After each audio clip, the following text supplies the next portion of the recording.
Good morning. Welcome to Arlington Street Church, gathered in love and service for justice and peace. Welcome to the soul of Sunday. We are Unitarian Universalists. Ours is a historic faith with a progressive theology.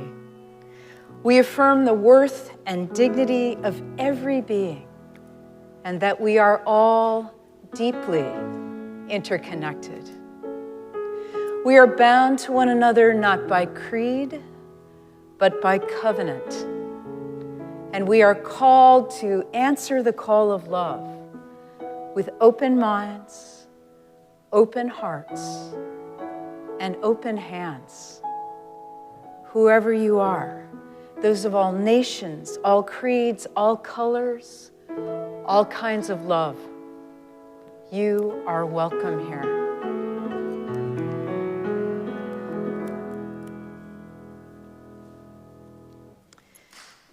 Friends, as we begin this morning's service, we extend our love and deepest sympathy to 3 Arlington Street families, to Jason and Emma Upal and their children Vivi and Theo at the death of Jason's grandma, Uma, to Dave and Terry Bogage as their families attend to their beloved 93-year-old Harriet as she takes leave of her mortal coil.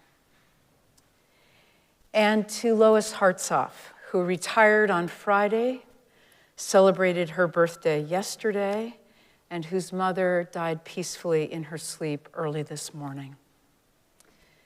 May the prayers of this great gathered company surround them with our love.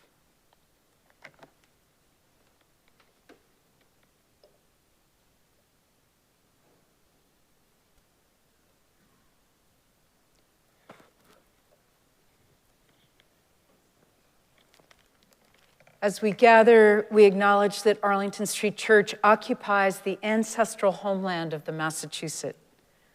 By making this land acknowledgement, we recognize, honor, and affirm the sovereignty of all First Nations peoples.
Dear ones, welcome to our Zoomers and welcome to the congregation gathered in the sanctuary.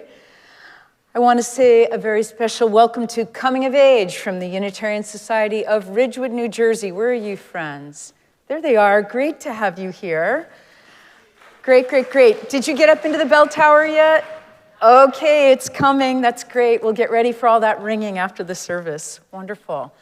Rumor has it that our beloved Liz Weber is here. Is it true, Liz? Great to see you, sweetheart.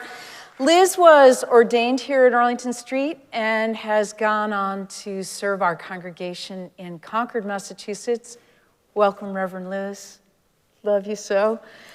Today is another wonderful day in the life of Arlington Street Church. I want to welcome home Harlow Robinson and Robert Holly, longtime leaders at Arlington Street who retired to LA. Harlow is our connection to the Yale Russian Chorus, and all of you know Robert because he created by hand every single holiday decoration that goes up in the sanctuary. Wave at us, you two. Harlow's up here. Great. Robert's down here. Great to see you, sweethearts.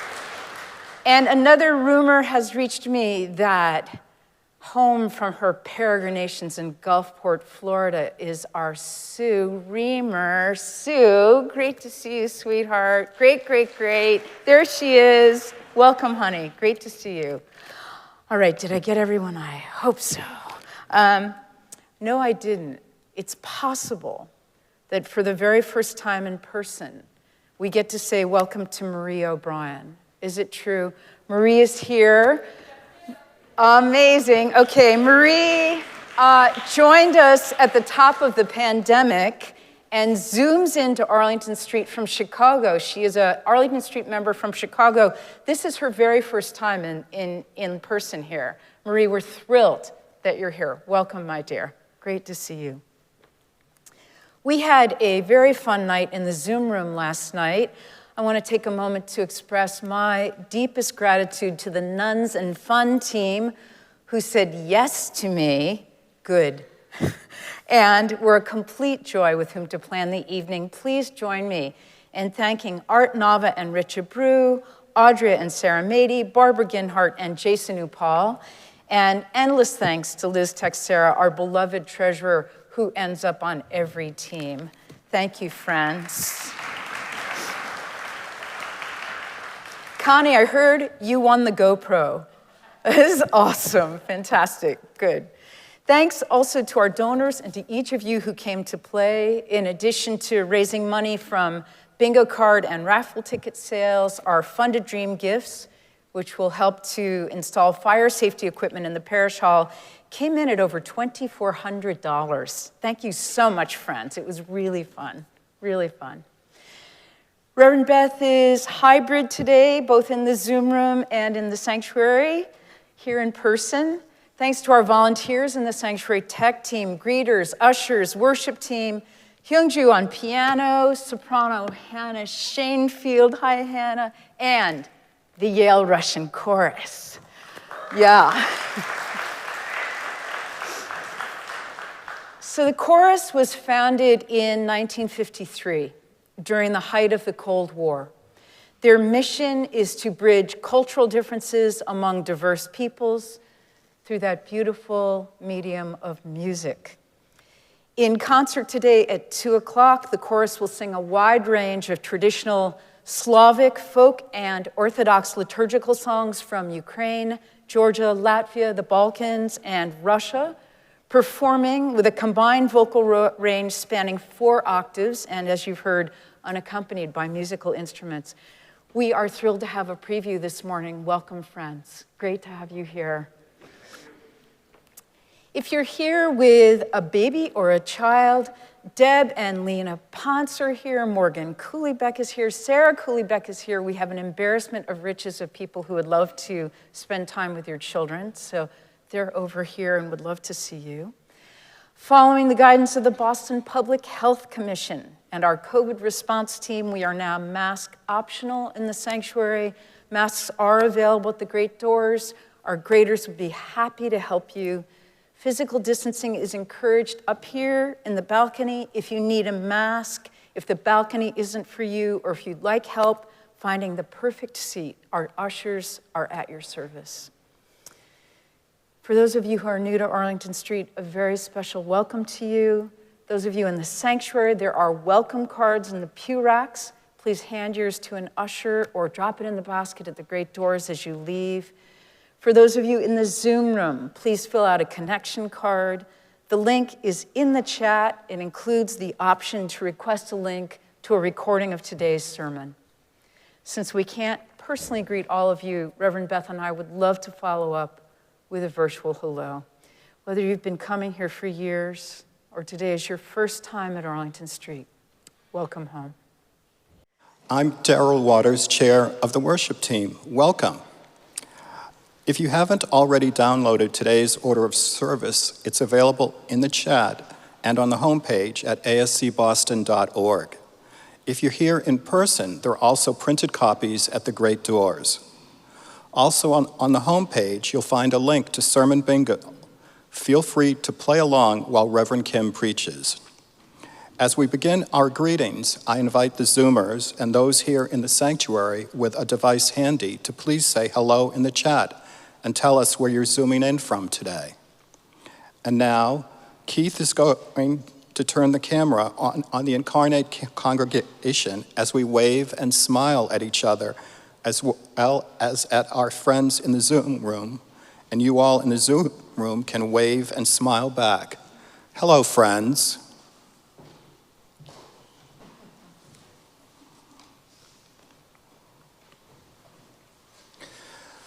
Let's all engage that Arlington Street spirit of welcome that transcends physical distance as we greet one another, heart to heart. Hi, our first hymn this morning is Morning Has Come, which is hymn 1000. The words are printed in the program and in the Zoom chat. We invite you to rise in body and spirit and sing along.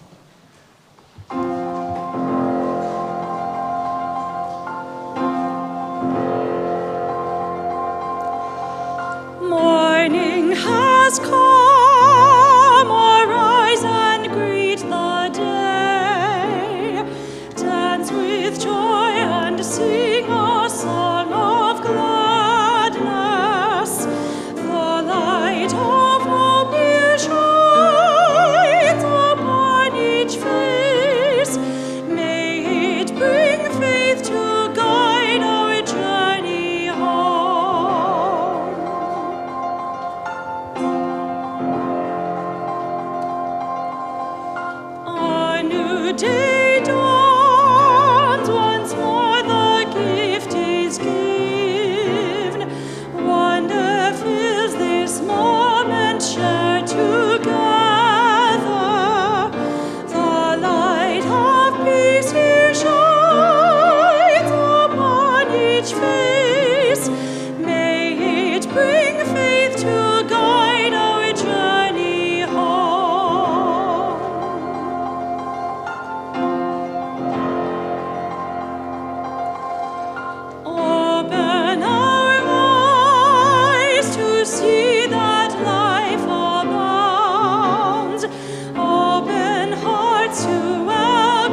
It is now time for our treasured ritual of sharing community candles of sorrow and joy.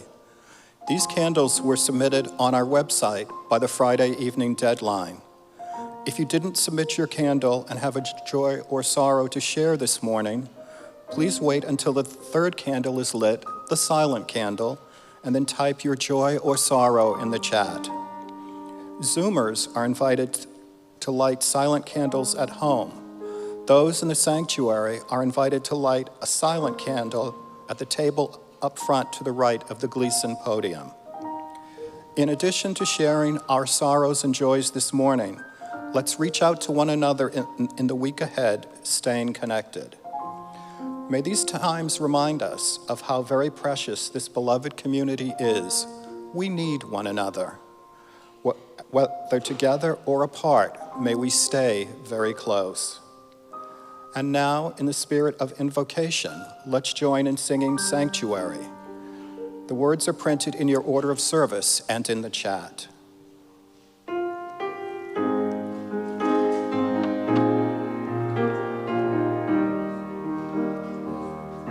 Open my heart to be a sanctuary.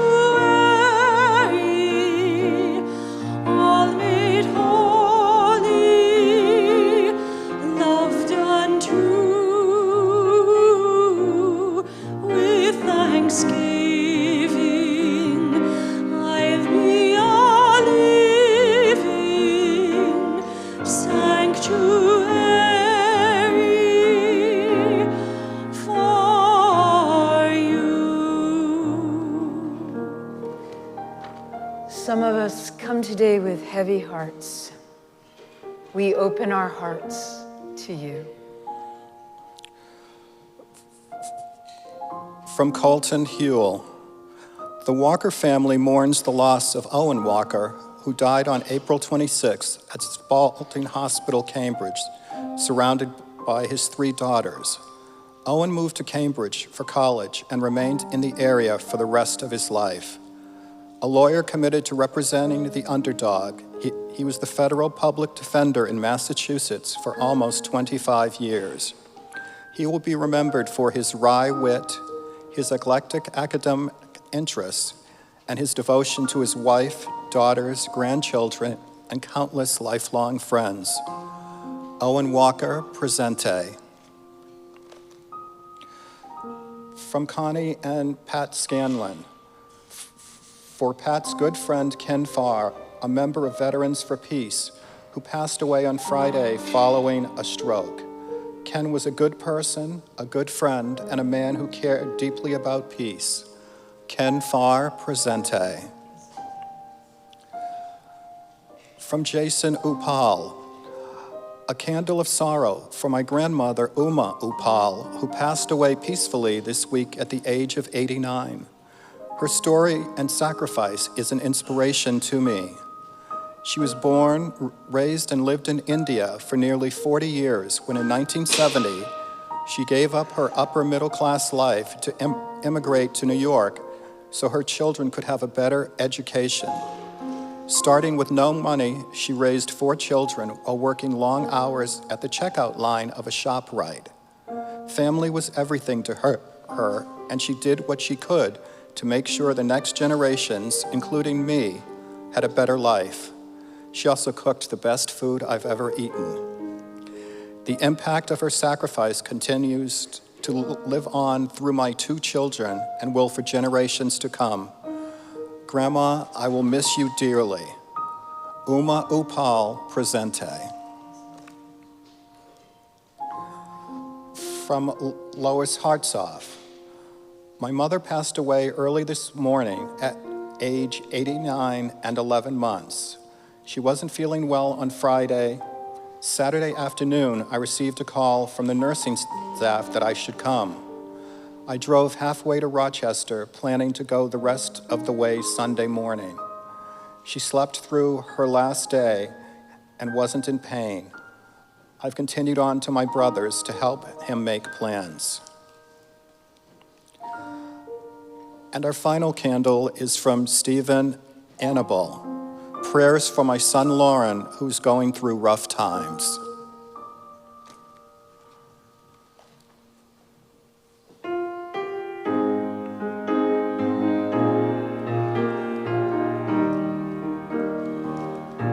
Open my heart to be a sanctuary,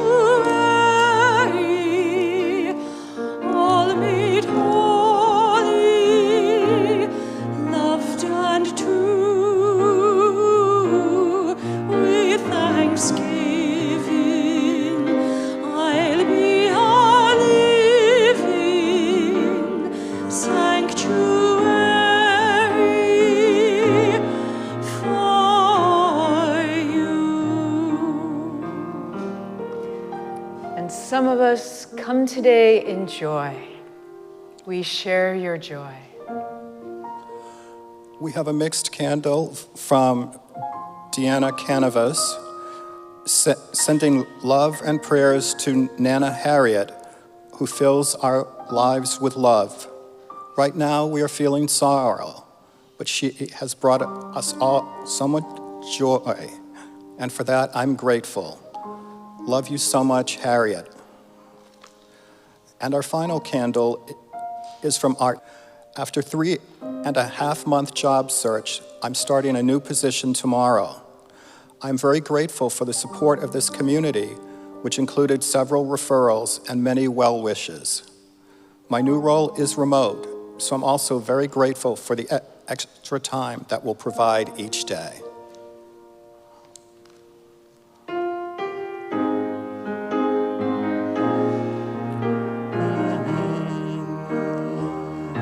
Open my heart to be a sanctuary, all made holy, loved and true.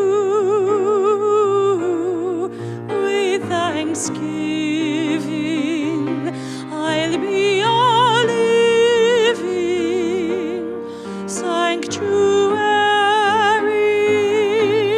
for you.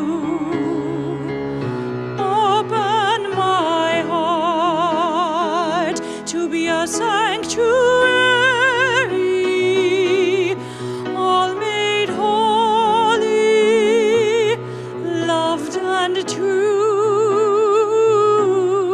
With thanksgiving, I'll be a living sanctuary for you. For all the sorrows and all the joys we hold in our hearts, we light a silent candle to remember and to rejoice. May the peace of this sanctuary enter into our hearts as we share a quiet moment together, breathing our prayers for ourselves, for one another, for our country, and for the world.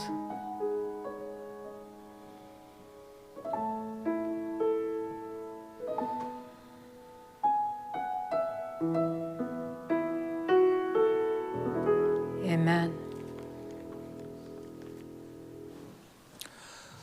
Let's join now in saying together the affirmation and covenant of this beloved spiritual community. The words are printed in your order of service and in the chat. Love is the spirit of this congregation, and service is our gift. This is our great covenant, to dwell together in peace, to speak our truths in love, and to help one another. El amor es el espíritu de nuestra congregación y el servicio es nuestro regalo. Esto es a lo que nos comprometemos, convivir en paz, hablar verdades con amor y ayudarnos los unos a los otros. Our next hymn is When Our Heart is in a Holy Place. The words are printed in the order of service and in the Zoom chat. We invite you to rise in body and spirit and sing along. A holy place and the heart is in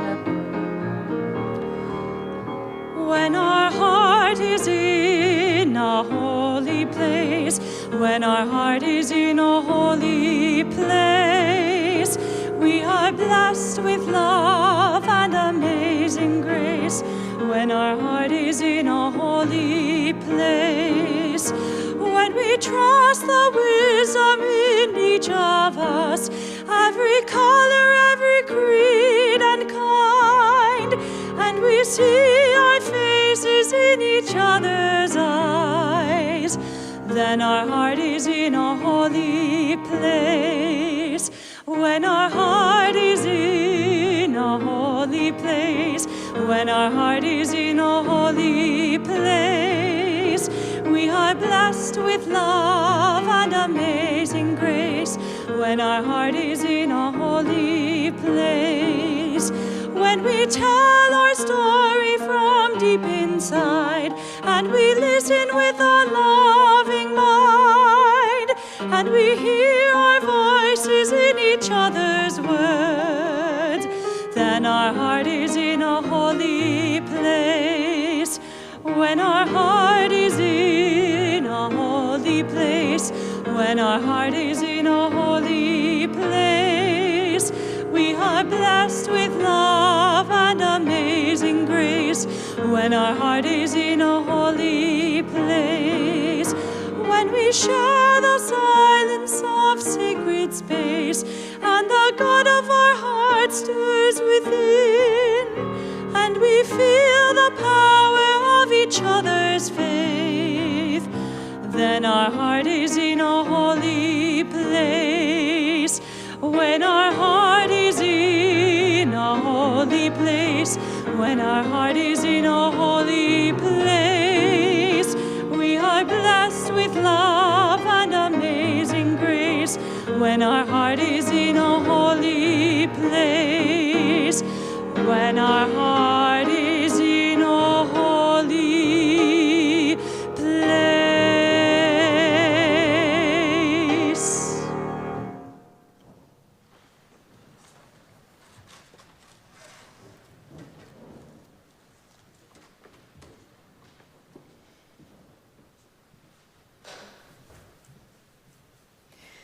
When my friend and now retired colleague, Anita Farber Robertson, was maybe 5 years old, she lived in Brooklyn with her parents and her grandmother on the 5th floor of a 5-story walk-up.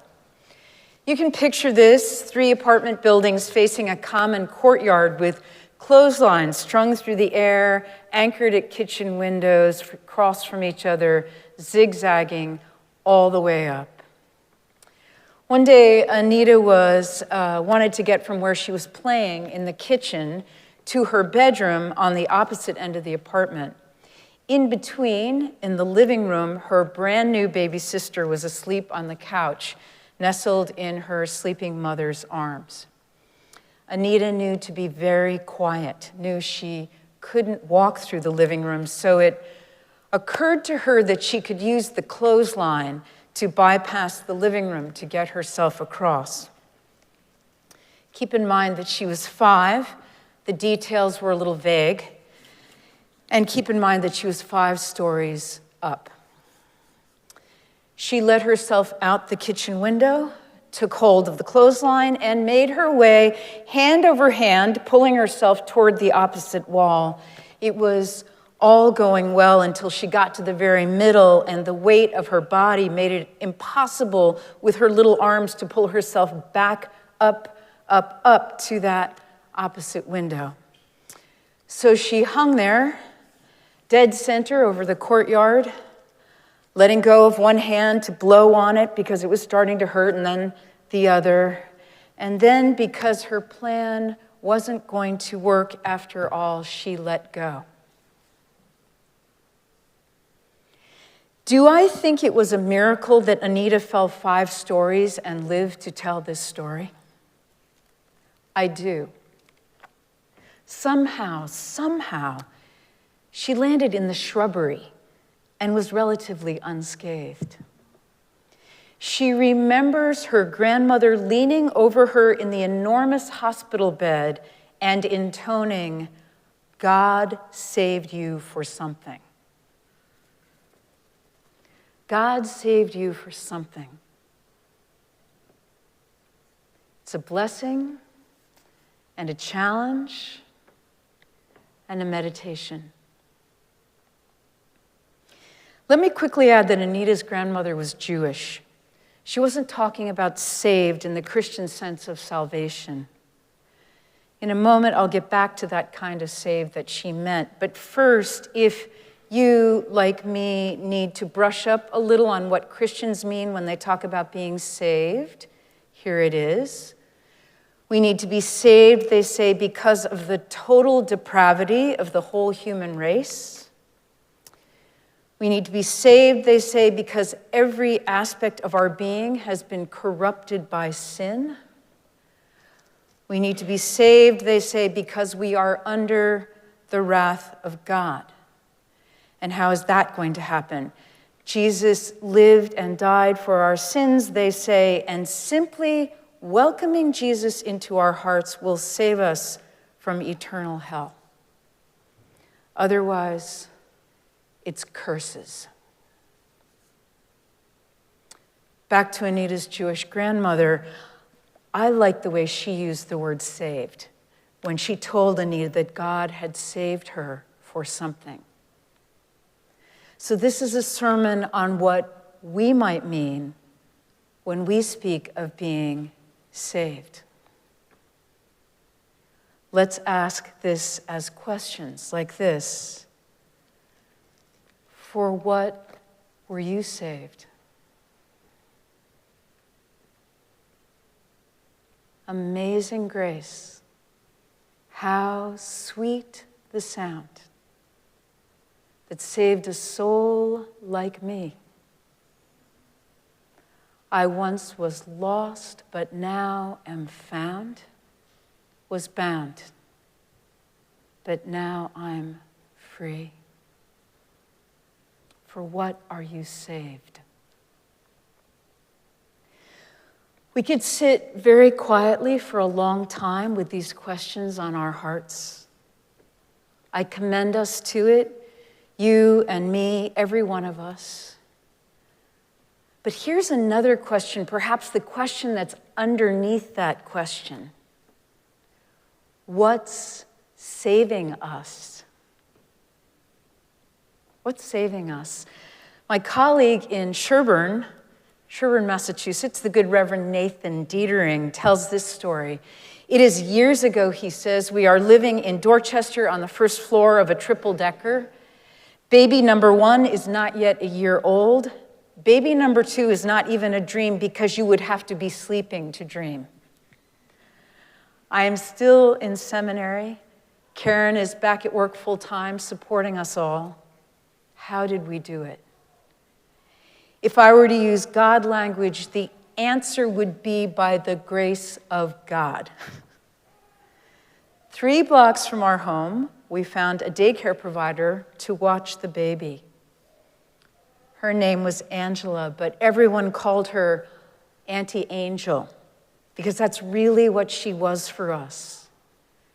And it was to this angel that we gave our child 3 mornings a week.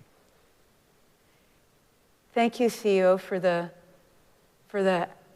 beautiful sound effects to help me preach. It's fabulous, just perfect.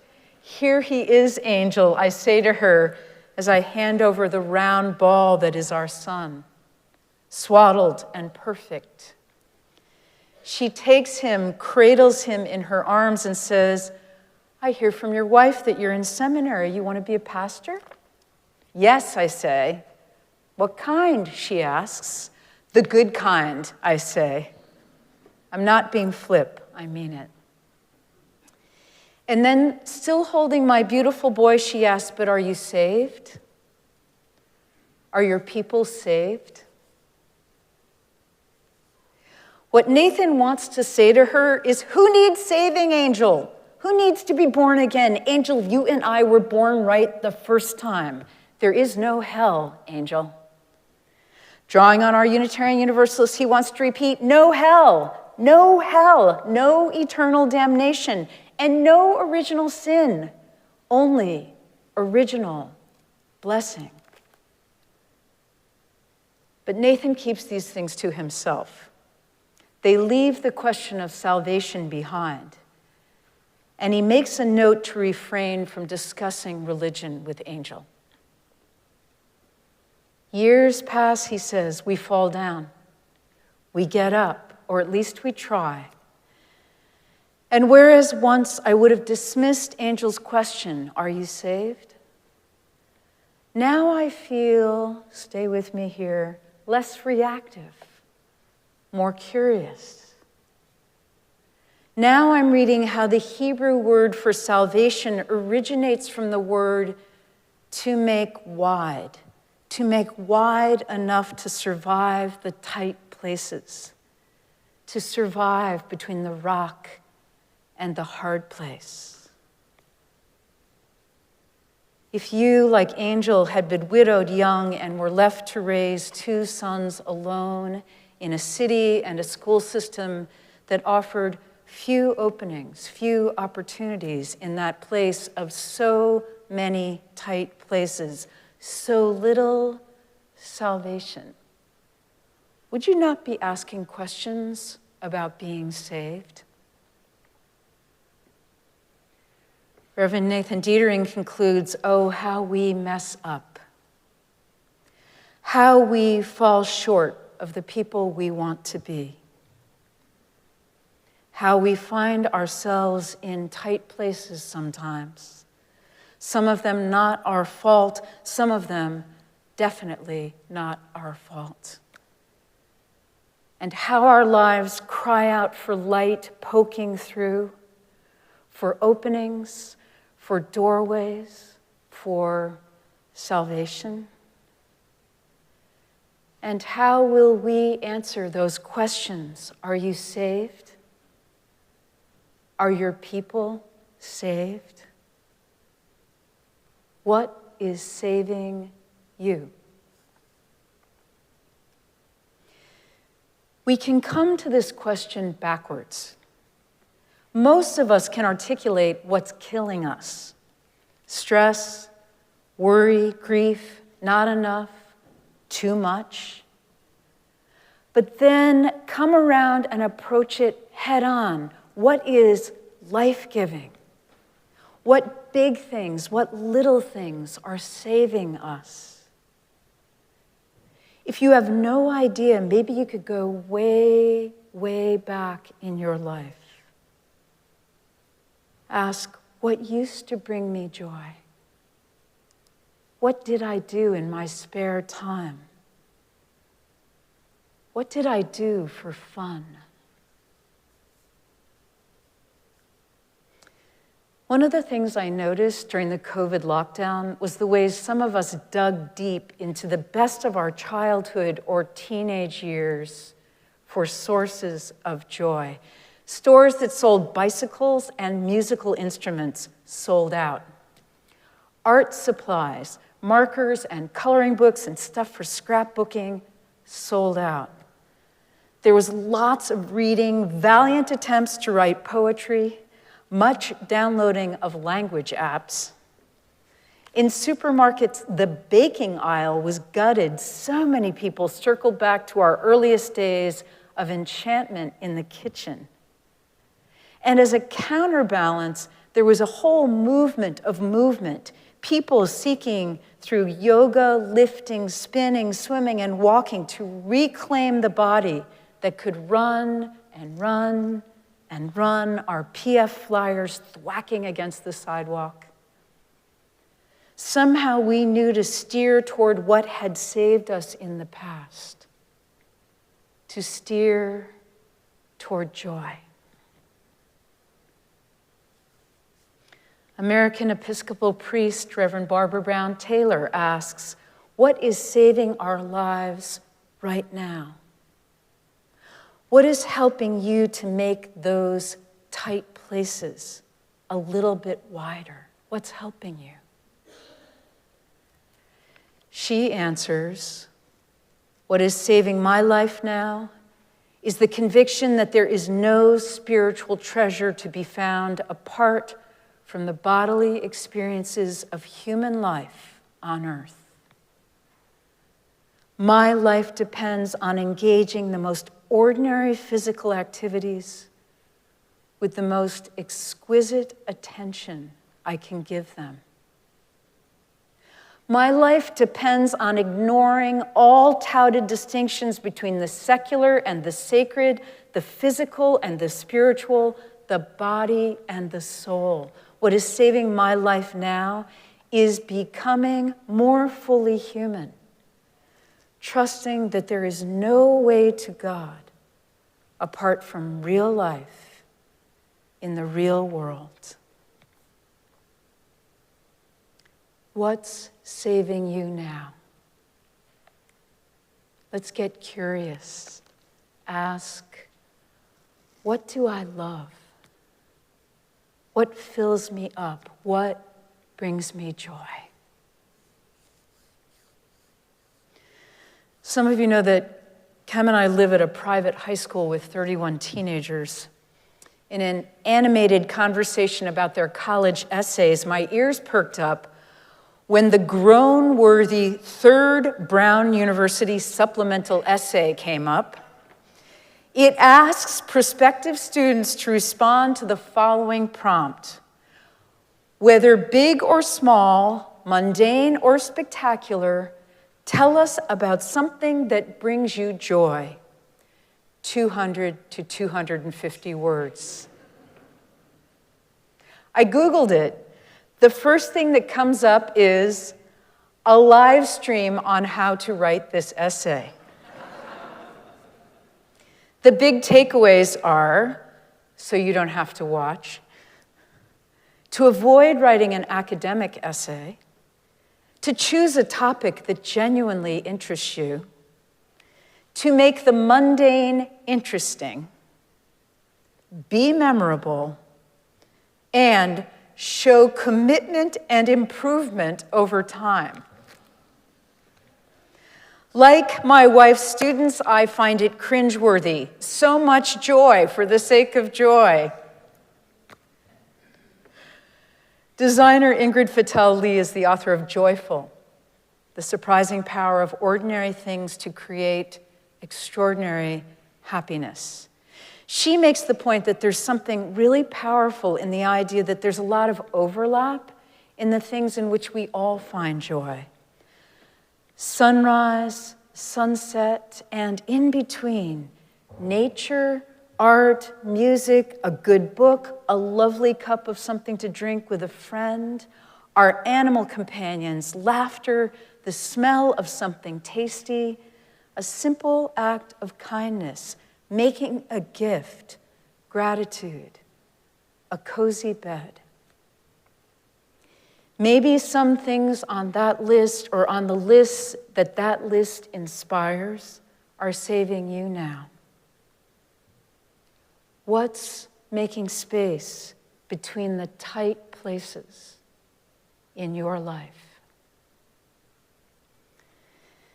This is a worthy reflection. Just thinking about it opens our hearts and brightens us up. I did a quick free association, what's saving me now, and came up with our pandemic babies, people who say an enthusiastic yes, Nuns and Fun team, laughing and crying, the humanity in animal rescue videos, trees in bud, the slightest hint that the brittleness of the pandemic is softening. And the new poem, Dance Party, by American poet Clint Smith. Thanks to Alan Kemp, here's just a little of it.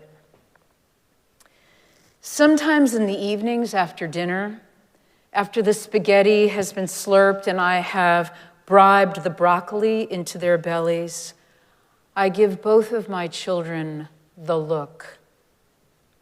When my eyes meet theirs, they know what time it is. They push in their chairs, they stretch their legs, and we move the table to the far end of the dining room to clear space for what we all know is coming.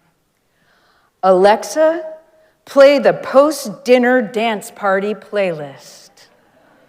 And within seconds, Martha Wash's booming voice rolls like thunder over our bodies. Everybody dance now. Immediately, the jumping begins. My daughter is flinging her limbs like an offbeat octopus. And my son is doing the robot or is trapped in a universe where robots take over the bodies of little boys in peanut butter pajamas. My children, bless them, have not learned how to clap on the 2 and 4, so I laugh but also cringe and, caught up in the ecstasy of this moment, fall to the ground and convince this no longer young body that it is a good idea to start doing the worm. When my children see me, their eyes become pools of possibility, and it is clear that they see this as a clarion call to climb onto my back. And now here we are, this strange trifecta, this unlikely trio, a robot, an octopus, riding the back of a worm who will most certainly need some Tylenol before bed. It is at this moment that their mother comes home. And when she enters the door, everyone is screaming. The speakers are blasting, and the percussion is shaking every wall around us. We look up at her, and she looks down at us, and we have no explanation for this strange scene, only an invitation for her to join. What's saving you now? Oh, my beloved spiritual companions, just one more thing. First and foremost, what's saving me now and has saved me for a long time now is you. Amen.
Thank you, chorus.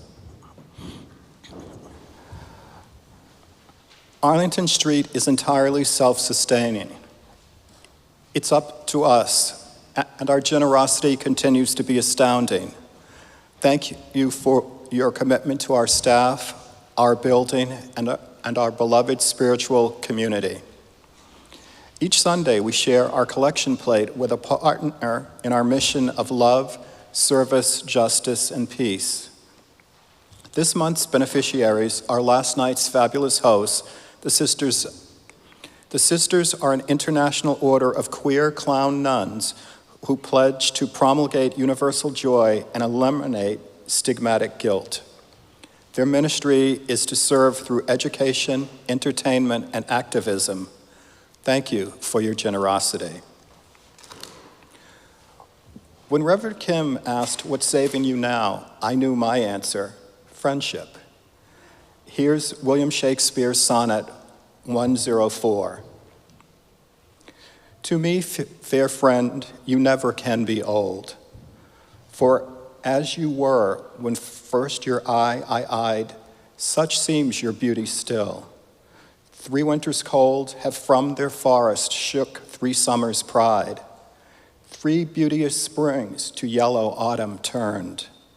In process of the seasons have I seen 3 April perfumes in 3 hot Junes burned. Since first I saw you fresh, which yet are green. Ah, yet doth beauty like a dial hand steal from his figure, and no pace perceived. So your sweet hue, which methinks still doth stand, hath motion, and my eye may be deceived. For fear of which, hear this, thou age unbred, for you were born, was beauty's summer dead. Please take a moment now to join me in giving to our beloved spiritual community and filling our virtual collection plate. You can give online by scanning the QR code in the order of service. Go to ascboston.org, text your gift, or Venmo at Arlington Street. You can mail a check to the church or use the envelopes in the pews, which can be handed to Reverend Kim, to me, or to any of our ushers after the service. Thank you for your generosity.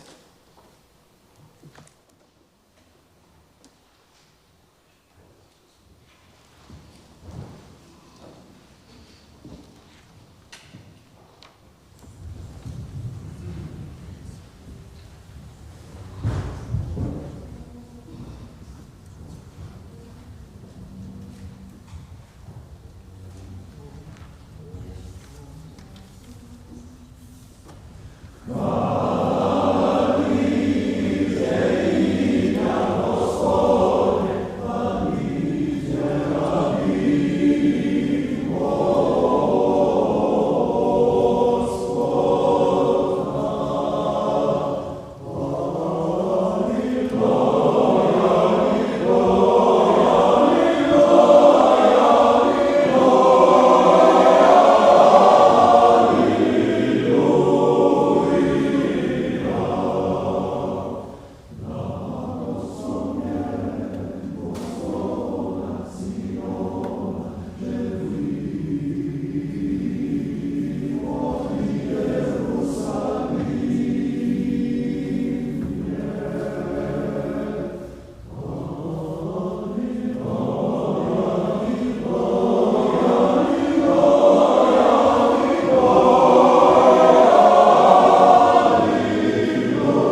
Thank you so much, friends. Just beautiful. We celebrated covenant renewal last month, renewing our great covenant of love and service here at Arlington Street, and making pledges of financial support to uphold Arlington Street and our work in the world.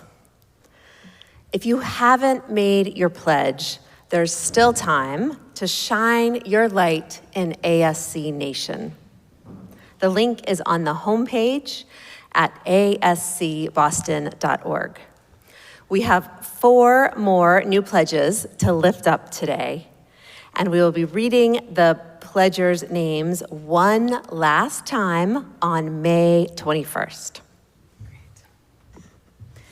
Today, many thanks to Richard Babson, Boston, Judah LeBlanc, Boston, Holly Keith, Northampton, and Deb Colbert, Arlington.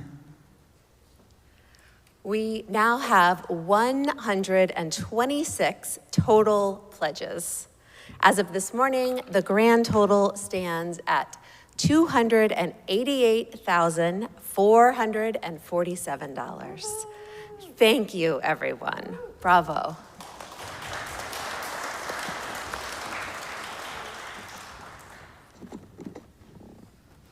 It's a very busy day at Arlington Street.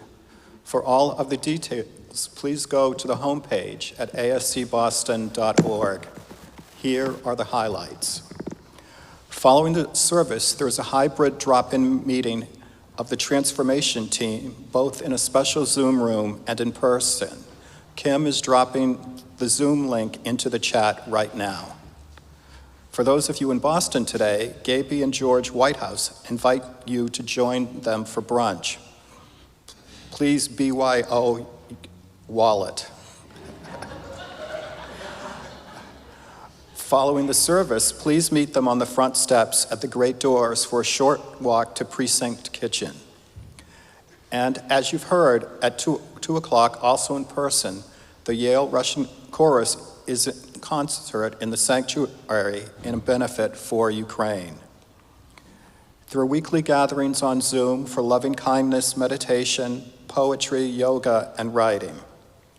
In addition, every Wednesday at 4 p.m., Reverend Kim and Reverend Beth host a tea party with a conversation prompt. This week's prompt, inspired by Reverend Beth's sermon last Sunday, is, tell us a story about serendipity in your life or someone else's. On Wednesday evening at 6 p.m., Reverend Kim will join the membership team to lead the first of a 2-session new member class. Come share stories of the winding road that led you to Arlington Street, ask your burning questions, meet other newcomers. Also on Thursday evening, Gay Men's Coffee Connections will be hosted by Anthony, Philip, and me. Our conversation prompt is, the Bible says the love of money is the root of all evil. Do you agree or disagree? And back in person, for those of you in the Boston area who love to sing, come join the choir. Mark David holds rehearsals here at the church on Thursday evenings at 7 p.m. No experience necessary. Again, information and Zoom room links for virtual gatherings are at ascboston.org. To attend any of them, you don't have to be a member, you don't have to turn on your video or talk if you don't want to, and they're all free. All are always welcome. Following the service, everyone is welcome to join the virtual coffee hour. If you'd like to participate, please answer yes to the breakout room invitation that will appear on your screen. If you're here in the sanctuary, you'll need to go to the Zoom room before the postlude begins. Reverend Kim and Reverend Beth will be at the end of the center aisle. If you're here in person, after virtual coffee hour, please come say hello and linger to visit. Thanks to all of you who joined in today's service and to all those who made it possible. Remember, we're all in this together. Our final hymn this morning is Amazing Grace. The words are printed in the order of service and in the Zoom chat. Once again, I invite you to rise in body and spirit and sing along.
saved a soul like me.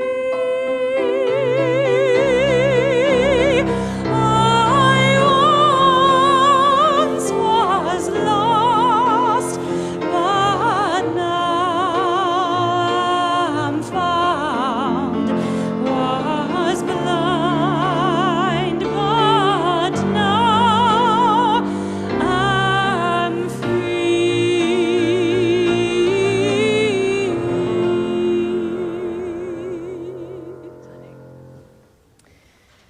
Before our benediction, I invite those of you in the Zoom room to please reach your hands and touch the sides of your Hollywood square. And those of you in the sanctuary to please raise your hands, palms out. Let's send loving kindness to the people to your left and to your right. Send loving kindness to the people on either side of you and to the people on either side of them. Send out love into this beloved spiritual community and feel it coming back to you. Love is the spirit of this congregation. And now for our benediction, I invite you to put your hands over your heart in namaste. I bow to the divine in you. From doctor and missionary, philosopher, and musician Albert Schweitzer, at times our own light goes out and is rekindled by a spark from another person.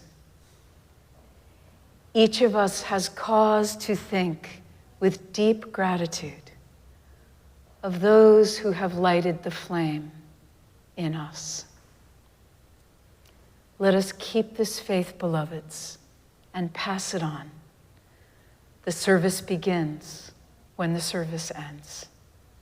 Bless your hearts. I love you. Amen.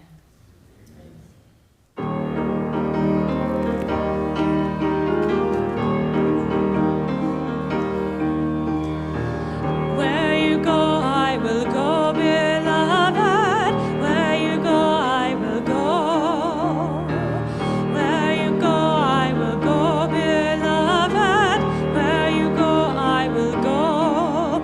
For your people are my people. Your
Please visit ascboston.org for more information about this historic Unitarian Universalist congregation.